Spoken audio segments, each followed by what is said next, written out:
So we will talk about intended people and intended marketing. So next is options analysis and HBU. I will give a best use to development this site. So the final is development proposal. At the beginning, this is site evaluation. This is location. Please looking at the pictures. So this picture from Google Maps. This site is in here. It's situated in the middle of the Queensberry Street. And next is size and shape. So please look at these pictures. This is two buildings. I think there is a rectangular, and the land area is around 430 square meters. So the next, in terms of the next is access and topograph. So there is one gate of each building, but there is a back door in that building, the 227. So I think it's fairly flat, but a little bit narrow. So maybe there is some limitation, and we will explain later. So the next is services and utilities. It used to be a bar and a salon, so electricity, water, and gas are available, and I think it's better. So there's 5 stories, and including gazebo and car spaces in front of the site. And next is surrounding environment and contamination. This site is close to Melbourne University, RMIT, Royal Hospital, and some hotels. So I think it's a good location, and it's good to develop this site. So the final is no accommodation because it didn't used to be like industrial. So it's no pollution, no polluted. And now I will talk about the market analysis. In the global economic conditions, there was a 3.1% growth in 2015, 3.4% in 2016, and 3.6% in 2017. However, this growth is largely affected by the economy in China and the United States. For the national economy, the GDP will drop to 2% and increase to 3% in 2017 and 18. For inflation, it will increase to 1.8%, and the cash rate will remain at a history low of 2%. The employment growth is predicted to be 1.8% in the next 2 years. And 1.75. Oh, Cash rate. oh, sorry. Now it's changed.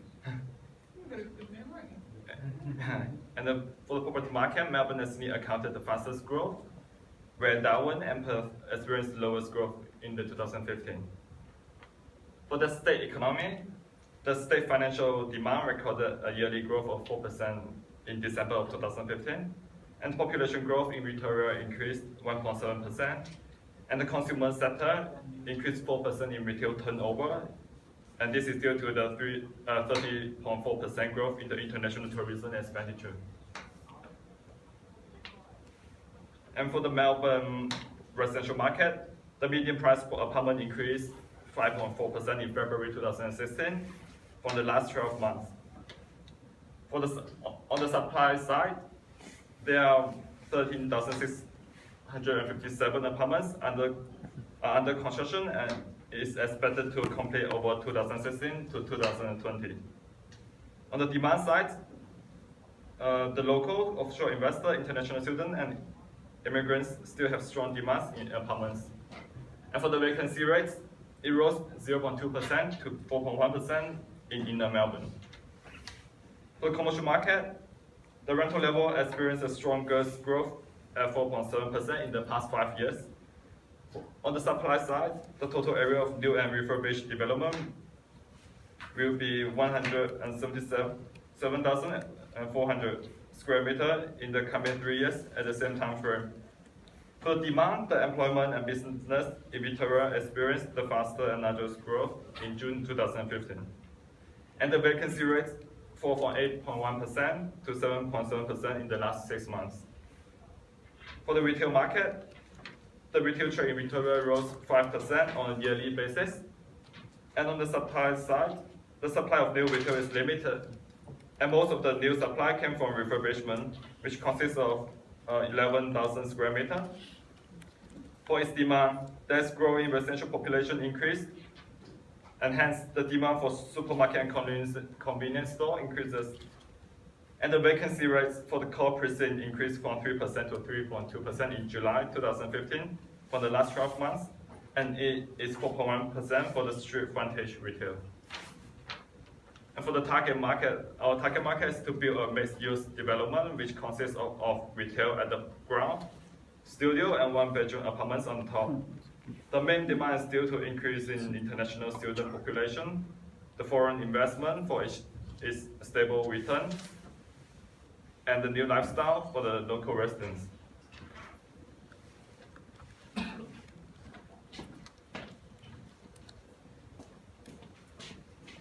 Hi everyone, I will take the options and analysis and highest and best use analysis. As you know, the highest and best use analysis consists of 4 criteria: legally permissible, financially feasible, physically possible, and maximally productive. And there are 3 types of land use. First is the residential, and second is the retail, and the last one is the mixed use. As we know, the increasing target market and the lower vacancy rate and the higher demand, we've talked this in the market analysis. So the first residential use consists of 2 properties. Number 1 is a 1 to 2 bedroom apartment, and number 2 is the studios. And the second one is retail. Retail may such as grocery stores, convenience stores, and food retailing.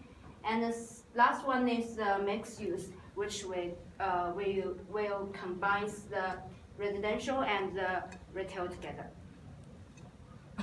And now what I'm talking about is the strengths and weakness of these 3 types of land uses. As I mentioned, the targeted people is increasing in recent years, and such as students, professionals, and investors from overseas are increasing during these years. Besides, the location is very good because it is located in the Carlton, which is not far away from CBD, so people can get convenience with the commuting time, with reducing the commuting time, and they can get access to the shops to get their daily necessities. And as a result, the rental income is stable because of the former 2 reasons. And the weakness of the residential use is mostly for those people from overseas buyers, because the currency rate is fluctuate during some certain times, and that may cause them to pay added money on investing some houses or apartments. And the strength of the retail use is also crucial in location, because a good location provides the shops with more customers that could make the sales increase. And the weakness of the retail is because the longer leasing covenants, that is especially for those people who want to take a contact with the short leasing time. And the last one is the mixed use. The strength of the mixed use is the combination of the residential and the retail advantages. And the weakness of the mixed use is mostly for the management, because we cannot. It is hard for us to sign a property manager who are responsible and good at managing 2 types of properties in one site. So some management fee maybe on them could be my risking thing for the developer. Thank you. Right, I'm going to talk about the development proposal for the subject property. And we finally decided to build it as a mixed-use property with the first floor as one retail premises, which is 420 square meters, and the second to seventh floor is residential floors with 10 units, 8 studios. The 10 units include 8 studios and 2 one-bedroom apartments.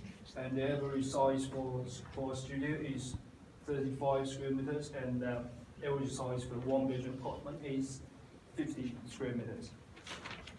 So now there are some figures about the profit analysis, and the investment for the whole development is about 11.53 million, and the net realization is 15.75 million. The gross margin is about 4.22 million, and profit and risk rate from the sales is about 26.7%. The profit and risk rate from cost is about 36.6%.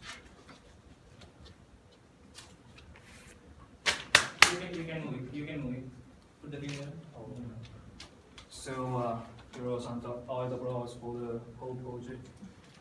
We target the IRR for our project is 20%, and finally we got 21.20%, and which is higher than our target, and the development margin is 27.75%, which is bigger than 25%, and we also got positive NPV. So these projects seems to be applicable and profitable for us.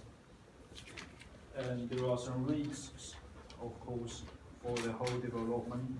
There are 5 risks. They're not shown on the slides because there are no in our space. So the first risk is the planning risk. There are overlays on the subject property, such as the first frontage wall must be under 4 meters and the highest ridge must be under 24 meters. And there is a heritage overlay, which may have an impact on the property about the front external wall. But we're not going to change the front external wall or the facade of the building, so there won't be a big problem.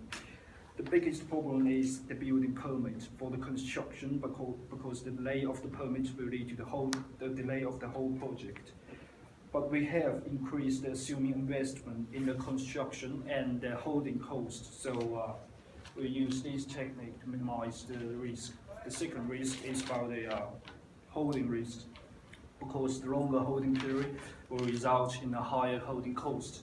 We might minimize these risks by selling the apartments off the plan. And the second risk is financial risk, because the monetary change in policy may increase the rates, and increase the cost of the whole project. As the estimated monetary policy in the coming year, this is a 2-year project, so in the coming year and the next year, next year and the year after next year is rather solid and constant. So we think the financial risk won't be a big problem. And fourth risk is the construction cost. The construction cost escalation may increase due to the economic condition and time span of the project. But we can use a lump sum contract to our contractor to ensure that this, to minimize this risk. And we can use a supervisor or the coordinator to solve the disputes during the construction period. So we can use these techniques to minimize the risk.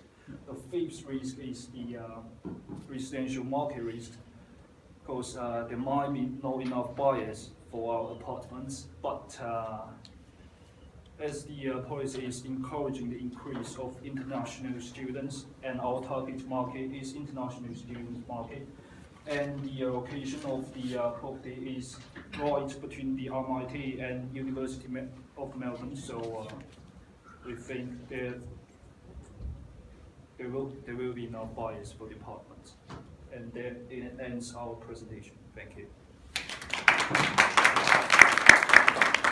Any question?